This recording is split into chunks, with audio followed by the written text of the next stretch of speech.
गुंडीवरनं खाली येतात. खूप गर्दी होती. तर वॉचमन आपला तो धावत गेला. मी त्याला थांबवलं, म्हटलं 1 मिनिट जर थांब, जाऊ नकोस.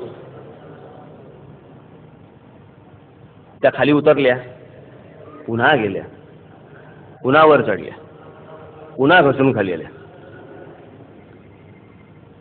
मी सांगितलं त्यांना, म्हटलं काही रोकू नको, टोकू नकोस. आणि मी एवढ्यासाठीच सांगितलं की त्या ज्या काही असतील, मला त्यांचे वय नाही मला माहिती, पण त्यांच्या बालपणामध्ये या सगळ्या गोष्टी मिळाल्या नाही. तेव्हा बागेमध्ये गेल्या तेव्हा त्यांचं बालपण त्यावेळेला बाहेर पडलं, म्हणून मी त्यांना रोखलं नाही.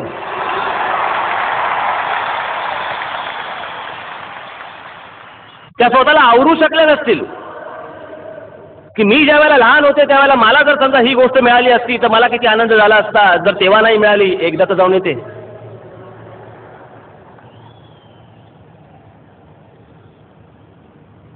$59 वर्षाच्या स्वातंत्र्यामध्ये तुम्ही एक बाग नाही देऊ शकलात. एक बाग. लोक काय मागतायत? मैदानं द्या खेळायला, बागा द्या.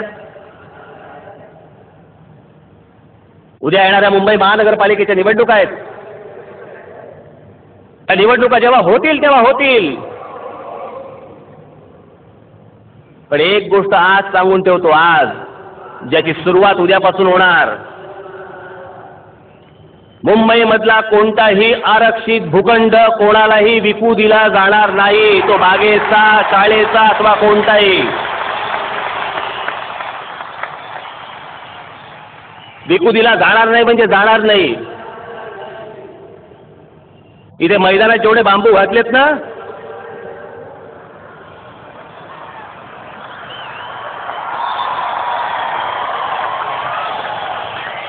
बरोबर कळतं तुम्हाला.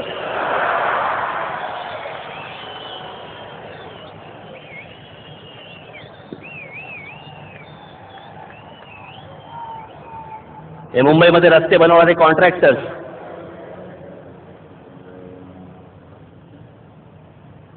सहा महिन्यात खड्डा पडतो. मला काल कोणीतरी आणून दिलं, 40 कोटी रुपये मुंबई महानगरपालिकेचं वर्षाचं खड्डे बुजवायचं बजेट आहे. लाजा वाटत नाही ना? एकदा मोठा खड्डा खणा आणि घाला तिच्या आयला सगळ्यांना आत. जगाच्या पाठीवरती असं कोणाचं बजेट नसेल की ज्याच्यामध्ये खड्डे बुजवायला 40 कोटी रुपये.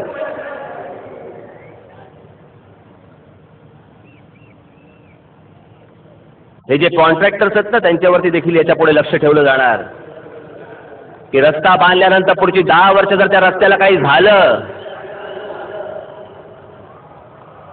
पुन्हा मैदानामध्ये बांबू आहेतच.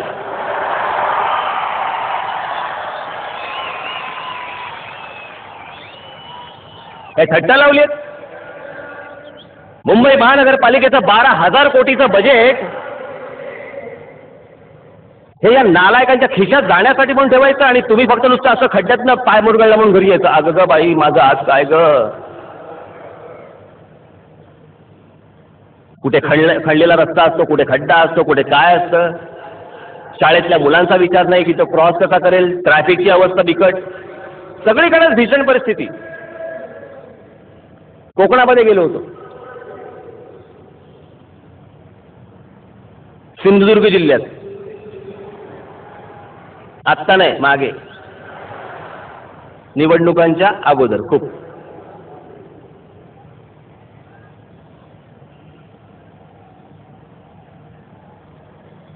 अनेक समाजातल्या प्रतिष्ठित लोकांना भेटलो. वेगवेगळ्या समाजातले वेगवेगळे घटक होते. आणि मी त्यांना विचारलं, मी म्हटलं की इथे काय व्हावं असं वाटतं तुम्हाला इथे कोकणामध्ये? ते लोक होते, मला बोलले की कारखाने यावेत. म्हटलं कसले कारखाने? ते कसले बी असू देत, मुलांना नोकऱ्या लागल्या पाहिजे. तर मी म्हटलं की इथे कारखाना कोण आणणार? म्हटलं रस्त्याने यायला म्हटलं 10 तास लागतात म्हटलं इथे, आणि कोण कुठचा कारखाना आणणार? पण म्हटलं इतकं निसर्ग सौंदर्य म्हटलं या कोकणाला मिळालेलं आहे,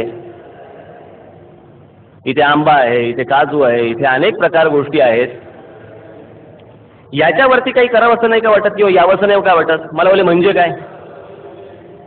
तर मी म्हटलं उद्या इथे समजा 5 स्टार हॉटेल चाली, 7 स्टार हॉटेल चाली, म्हटलं मला नाही टाकायची. इतका सुंदर म्हटलं हा समुद्र किनारा आहे. काही गोष्टी काही लोकेशनचं आपण बघितली तर ती कधी गोव्याला पण नाही आहेत, केरळाला पण नाही आहेत, पण ती आमच्या कोकणामध्ये आहेत. मी म्हटलं असं जर समजा उद्या उभं राहिलं तर तुमचं काय म्हणणं आहे? ते बोलले नाही, संस्कृतीवरती घाला येतो.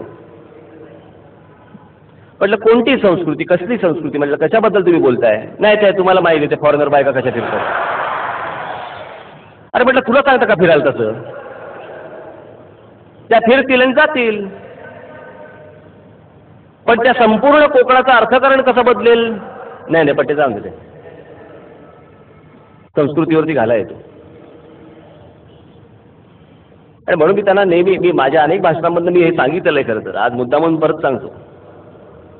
आणि म्हणून मी त्यांना एकदा मी मलेशियाचं एक उदाहरण दिलं की मी एकदा मलेशियामध्ये गेलो असताना कलालंपूर पासून ते एक जेंटिंग आयलंड नावाची एक जागा आहे, म्हणजे जवळ मुंबई आणि माथेरान जेवढं अंतर आहे तेवढंच अंतर.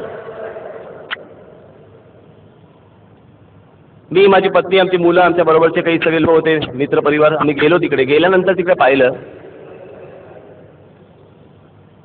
वरती जायला काहीतरी केबल कार होत्या. आम्ही वरती गेलो. तिथे माथेरान एवढं पण मोठं नाही, अगदी छोटंसं. 3 हॉटेल्स होती. मी आपला चोची मारतो नेहमी कुठे कधी गेलो की. मी म्हटलं अरे तिकडे विचारपूस केली, म्हटलं इथे ऑक्युपन्सी किती आहे, किती भरल्यात, किती रूम्स हॉटेलच्या?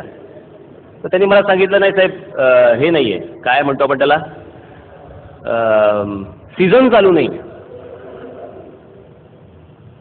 पण 85% भरलेत. म्हटलं सीझन चालू नाही आणि 85% भरलेत, म्हटलं येतात कशाला लोक इथे? त्याला मी बघितलं तर साऊथ ईस्ट एशियामधला सगळ्यात मोठा कॅसिनो तिकडे आहे. कळलं? जुगार.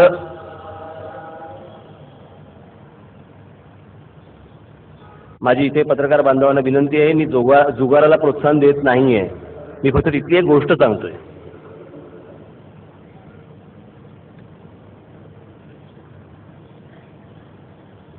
रूम्स किती आहेत हॉटेलांना? तिकडच्या 3 हॉटेलांना 11,500 रूम्स होते. मी जेव्हा खाली गेलो तिकडे मी फिरलो, मला स्वतःला पत्ते पण खेळता येत नाहीत. तिकडनं फिरून आम्ही तिकडे एका बारमध्ये गेलो. तिकडेच आता बार कधी कळला असेल ना, त्या बारमध्ये तिकडे गेलो, बसलो आम्ही. समोर बघतो एक एवढी मोठी पाटी होती. त्या पाटीवर काय लिहिलं होतं? Muslims are not allowed. मी पहिला प्रश्न केला, म्हटलं अरे हा मुसलमानांचा देश आणि तिकडे म्हटलं अशा प्रकारच्या पाट्या. मग त्यांनी मला समजून सांगितलं. ते बोलले की धर्मामध्ये चालत नाही, दारू पिणे, जुगार खेळणे हे प्रकार चालत नाहीत, म्हणून आम्ही लावले पाटी. म्हटलं तुम्ही ओळखता कसे? चल नाही, असं काही नसतं. आम्ही कसे ओळखणार म्हणे? हे सांगण्यामागचा हेतू फक्त एवढाच की आपल्यापेक्षा बत्तर देश होते, आपल्यापेक्षा बत्तर, पण माझा देश मोठा झाला पाहिजे, माझ्या देशामध्ये पैसा आला पाहिजे, माझ्या देशामधल्या प्रत्येक माणसाचं घर भरलं पाहिजे, पोट भरलं पाहिजे. याच्यासाठी इतका कडवट धर्म जर एक देश बाजूला ठेवून आपल्या देशाची प्रगती करू शकतो, तर आपली कोणती संस्कृती आपण घेऊन बसलोय ज्याच्यासाठी अख्खा प्रदेश आपण रेताड करायला निघालेलो आहोत. अख्खा महाराष्ट्र रेताड करतोय.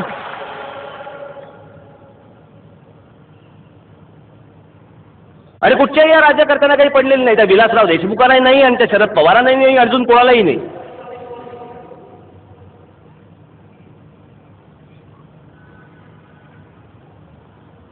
नाही, शरद पवार कृषी मंत्री असून कापसाच्या प्रश्नावरती बोलताना दिसत नाहीत. प्रत्येक वेळेला साखर. बरं साखरेच्या, मला त्या शेतकऱ्याबद्दल काही म्हणायचं नाहीये,